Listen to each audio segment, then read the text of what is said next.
Aujourd'hui, nous allons plonger dans l'affaire criminelle la plus terrifiante qui a secoué la Suisse, une histoire marquée par un sang-froid glaçant. Bienvenue sur Histoire d'un crime.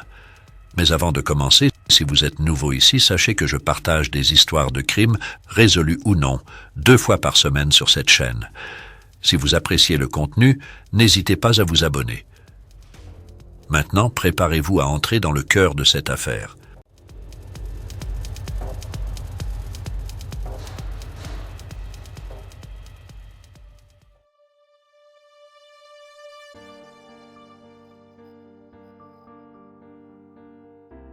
Notre récit commence à Rupperswil, une petite ville germanophone nichée dans le canton d'Argovie. Avec un peu plus de 5000 habitants, cette communauté paisible était loin d'être habituée à la criminalité. C'est ici que vivait la famille Schauer, au cœur de notre histoire. Carla Schauer-Freiburghaus, une mère divorcée et heureuse, partageait sa vie avec son partenaire de longue date, Georg Metzger. Georg était le père adoptif de ses 2 fils adorés, Davin, 13 ans, et Dion, 19 ans. Davin, avec son sourire radieux, était très proche de son frère aîné Dion, un jeune homme sociable passionné par la nature et le sport. Le lundi matin du 21 décembre 2015, une voisine s'arrête comme à son habitude devant la maison des Schauer pour emmener leur chien Chili en promenade. Elle sonne à la porte et, bien que Carla mette plus de temps que d'habitude à répondre, la voisine ne s'inquiète pas. Finalement, Carla apparaît, le chiot dans les bras. La voisine est surprise de voir Carla sans maquillage, une rareté. L'inquiétude de la voisine grandit lorsque Carla lui tend précipitamment le chien à travers une porte entr'ouverte, puis referme rapidement la porte sans un mot. Ce comportement inhabituel laisse la voisine perplexe et inquiète, sentant que quelque chose ne va pas. Ne voulant pas s'immiscer, elle décide de ne pas intervenir. Ce matin-là, Dion, le fils aîné, devait retrouver des amis. Lorsqu'il ne se présente pas, ses amis tentent de le contacter sans succès. Vers 11h30, les pompiers sont appelés pour une fumée suspecte émanant de la maison des Schauer. En arrivant sur les lieux, ils s'attendent à un incident mineur, mais ce qu'ils découvrent va terrifier cette petite ville suisse et le pays tout entier. À l'intérieur de la maison, les pompiers trouvent 4 corps gravement brûlés, tous attachés. Bien que les corps soient sévèrement endommagés par l'incendie, il devient rapidement évident que ces victimes ne sont pas seulement mortes dans le feu, mais ont été assassinées. Tous les 4 ont eu la gorge tranchée avant le début de l'incendie. Les corps étaient ceux de Carla, Davin et Dion, ainsi que de la petite amie de Dion, Simona Fass, âgée de 21 ans. La seule personne absente au moment de l'incendie était le partenaire de Carla, Georg, parti travailler plus tôt ce matin-là. Dans cette petite ville, la nouvelle se répandit comme une traînée de poudre, plongeant tout le monde dans un état de choc. Comment 4 personnes avaient-elles pu être assassinées en plein jour dans cette paisible communauté? Sans suspect appréhendé, les résidents commencèrent à se sentir en danger chez eux. Face à ce crime sans précédent, une commission spéciale de 40 membres fut créée, travaillant jour et nuit aux côtés de 100 autres agents. Malgré les efforts du tueur pour détruire les preuves en incendiant la maison, les enquêteurs réussirent à recueillir des preuves ADN et des empreintes digitales presque immédiatement. Cependant, aucune correspondance ne fut trouvée dans la base de données criminelle. Les enquêteurs interrogèrent les proches de la famille. Le père de Davin et Dion, la nouvelle épouse du père, les parents de Carla, son partenaire Georg Metzger, l'ex-femme de Georg, ainsi que leur fils, connu sous le nom de RS. Tous donnèrent volontairement leur ADN et leurs empreintes digitales, et tous furent innocentés. L'ADN des voisins fut également collecté, sans résultat. La police se concentra alors sur Georg, le partenaire de Carla, étant donné qu'il était le seul à ne pas être présent au moment des meurtres. Ses appels mobiles et fixes furent surveillés, ses emails, SMS et activités en ligne interceptées, et un émetteur GPS fut placé sur sa voiture pour suivre ses déplacements. Pendant ce temps, la police continuait de recueillir des témoignages et des informations du public, mais peinait à identifier un mobile. La famille n'avait ni dispute ni ennemi connu, et aucune difficulté financière. Puis, il fut découvert que Carla avait effectué 2 retraits importants dans 2 banques distinctes vers 9h50, juste avant d'être assassinée. Les images de surveillance des banques montraient une Carla effrayée, tendue et pressée.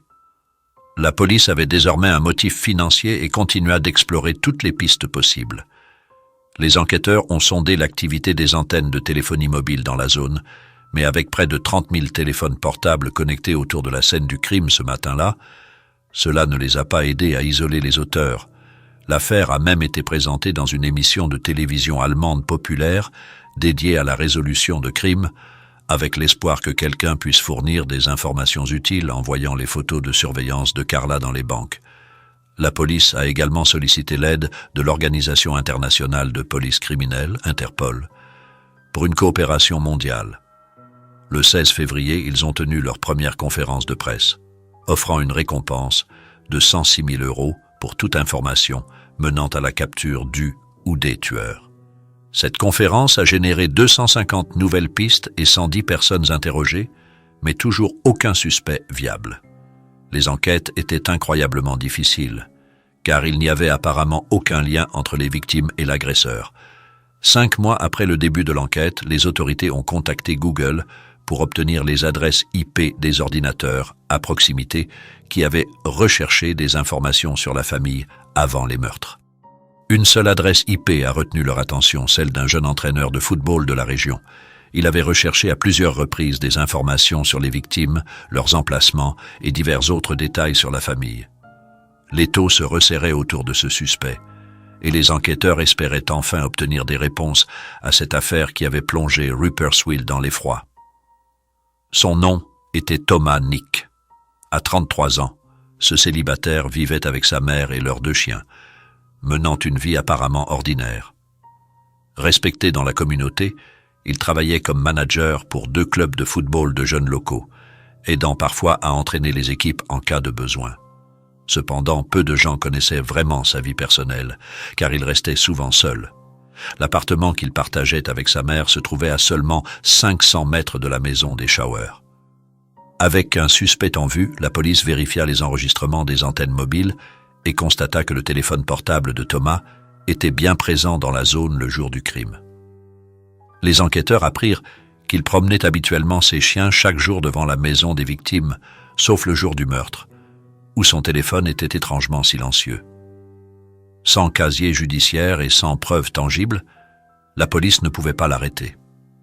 Cependant, le 11 mai 2016, ils apprirent que Thomas se dirigeait vers Aarau, une ville à 10 minutes de route de Rupperswil. La police installa un point de contrôle entre Aarau et Rupperswil où Thomas devait passer. Ils lui demandèrent de passer un alcotest, dont l'échantillon fut immédiatement envoyé au laboratoire pour des tests ADN. L'ADN de Thomas correspondait à celui trouvé sur les lieux du crime.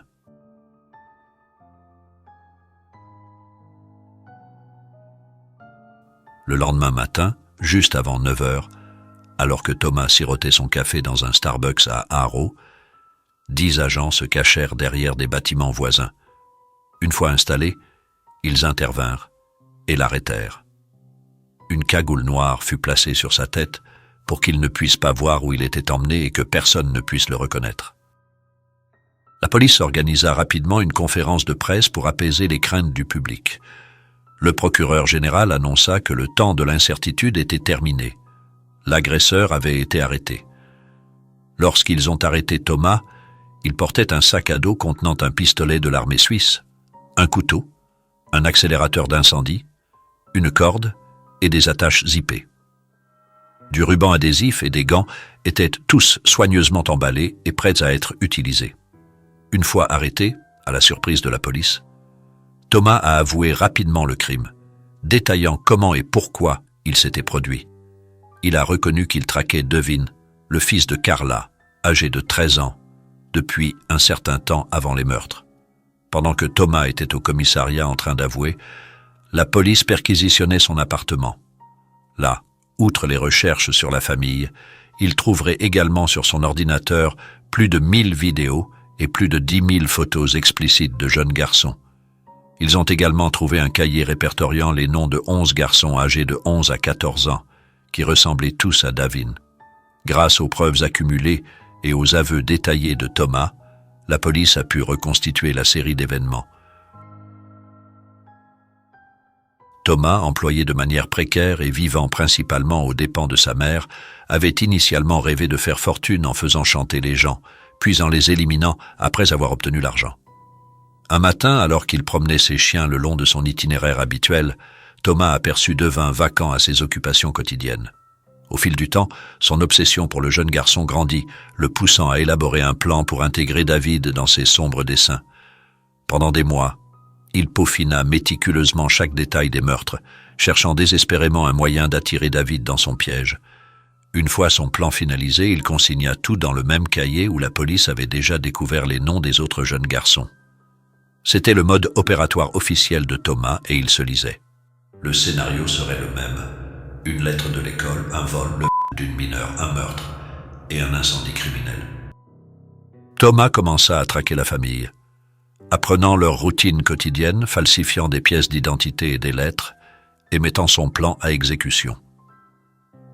Le matin du 21 décembre 2015, à 7h15, après avoir mis son téléphone en mode avion, il attendit patiemment que Georg, le partenaire de Carla, parte au travail. S'approchant de la maison, Thomas sonna à la porte. Lorsque Carla répondit, il se présenta comme psychologue de l'école de Davin, prétendant que ce dernier avait peut-être été impliqué dans un incident avec un autre élève. Il montra une fausse lettre et une fausse carte d'identité scolaire pour convaincre Carla de le laisser entrer afin de discuter de la situation. Inquiète pour son fils et reconnaissant Thomas de l'avoir vu en ville, Carla l'invita à entrer et lui prépara du café. C'est alors que Thomas brandit ses armes, ordonnant à Carla de réveiller tout le monde dans la maison et de les rassembler dans une seule pièce. Puis avec un pistolet sur la tempe de Davin, Thomas a forcé Carla à attacher les mains des 3 enfants avec des attaches. Ensuite, il a forcé Carla à sortir son ordinateur portable et à lui montrer combien d'argent elle avait sur ses comptes afin qu'il sache combien il pouvait la forcer à retirer. À 9h30, plus de 2 heures plus tard, la voisine est arrivée chercher le chien. Carla a rapidement donné le chien au voisin par la porte entr'ouverte et l'a rapidement fermée. Après avoir demandé à Carla de récupérer l'argent auprès de 2 banques, il prit une photo d'elle avec son téléphone portable avant de s'en aller. Il lui expliqua qu'il envoyait la photo à son partenaire, censé l'attendre près de la banque. Cependant, il n'y avait en réalité aucun partenaire. Il la menaça également de tuer ses enfants si elle ne coopérait pas. Terrifiée, Carla se rendit au distributeur automatique de la première banque et effectua un premier retrait. Ensuite, elle se dirigea vers une deuxième banque, située dans un autre quartier de la ville, pour effectuer un second retrait. Au total, Carla retira l'équivalent d'environ 10 700 €. Lorsqu'elle est revenue à la maison à 10h30, elle a également été bâillonnée et ligotée. Puis Thomas a abusé de Davin devant sa mère et sa famille. Il a documenté les abus en les filmant avec la caméra de son téléphone portable. Puis, quand il eut fini, il les tua un par un. Il a d'abord assassiné Dion, 19 ans, parce qu'il a réussi à se libérer des attaches, chaque pauvre âme étant obligée de regarder chaque personne avant elle se faire assassiner jusqu'à ce qu'il les atteigne. Il a ensuite aspergé leurs corps et les meubles avec un accélérateur, a mis le feu à la maison pour tenter de détruire les preuves. Le même jour, il a transféré toutes les photos et vidéos qu'il avait prises sur son ordinateur portable, où il continuera à les voir au cours des mois à venir. Après les meurtres, Thomas est rentré chez lui, a pris une douche, a emmené ses chiens se promener avec sa mère, puis a passé la soirée avec des amis dans un casino. Il utilisa ensuite l'argent pour acheter des vêtements de marque et offrir des vacances au ski à sa mère et à lui-même. Revenons sur le carnet que la police a trouvé chez Thomas. Ce carnet contenait les noms de 11 autres jeunes garçons. Pour chacun d'eux, il avait recherché et noté des détails précis, leurs noms, leurs photos, les écoles qu'ils fréquentaient, et bien d'autres informations sur leur vie. Parmi ces 11 garçons, Thomas avait déjà commencé à en traquer 2. L'un vivait dans le canton de Berne, l'autre dans le canton de Soleure, au nord de la Suisse. Le 11 mai, la veille de son arrestation, Thomas se rendit à Sathon avec un sac à dos rempli de matériel, de fausses lettres de l'école locale et des cartes de visite indiquant qu'il était psychologue scolaire. Il avait minutieusement étudié la nouvelle famille, le programme scolaire du fils et les horaires d'ouverture des banques locales. Dans son carnet, il avait écrit « Mardi 7h40.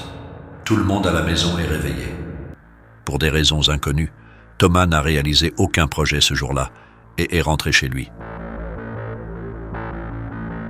Le procès de Thomas Nick s'est ouvert le 13 mars 2018, 2 ans après son arrestation. Il a plaidé coupable à toutes les accusations. Il a été jugé mentalement stable par un psychiatre, il n'a donc pas pu plaider la folie.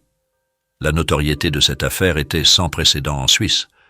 Au cours du procès, Thomas expliqua au juge qu'il trouvait Carla gentille et charmante et qu'il l'aimait bien. Le juge lui demanda alors pourquoi, malgré ses sentiments, il avait décidé de mettre son plan à exécution sans lui montrer aucune pitié. Thomas répondit qu'il se sentait comme dans une bulle, qu'il aurait aimé rester des heures dans cette maison sans savoir quoi faire ensuite. Il ajouta que toute la responsabilité était la sienne et que la seule chose qu'il pouvait faire était de tuer. Lors d'un témoignage ultérieur, on lui demanda s'il se sentait plongé dans une frénésie meurtrière, tuant sans réfléchir.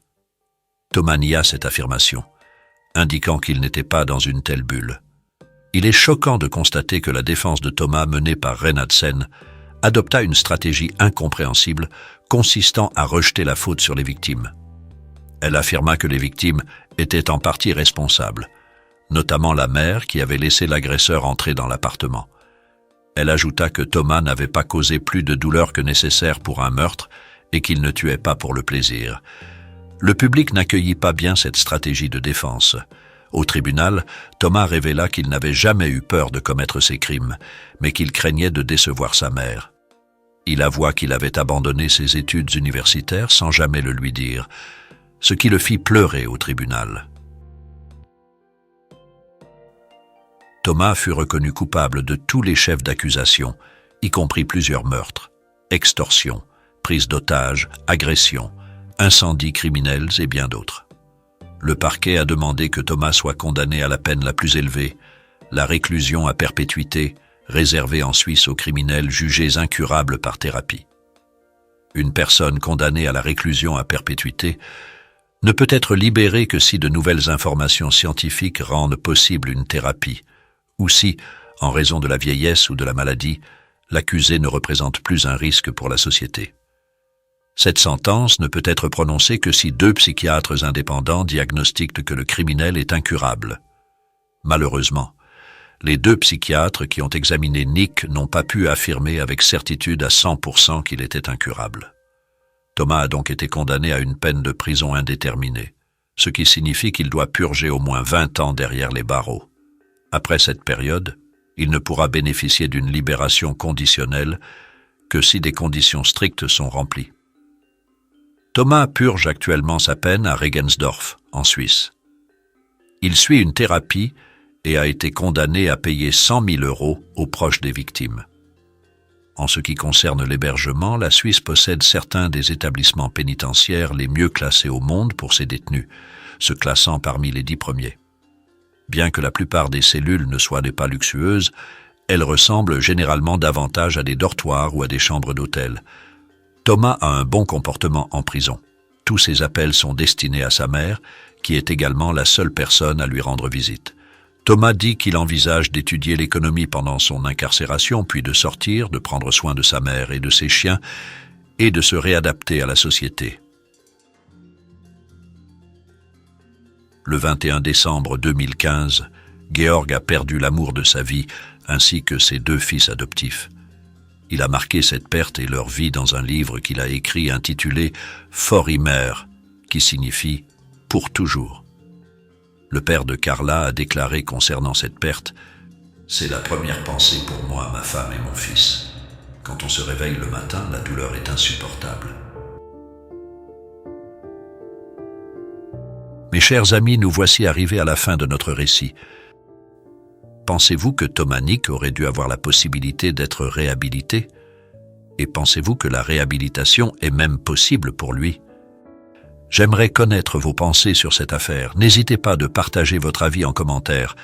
Et pour d'autres histoires captivantes de crimes réels, n'oubliez pas d'aimer, de partager et de vous abonner à la chaîne.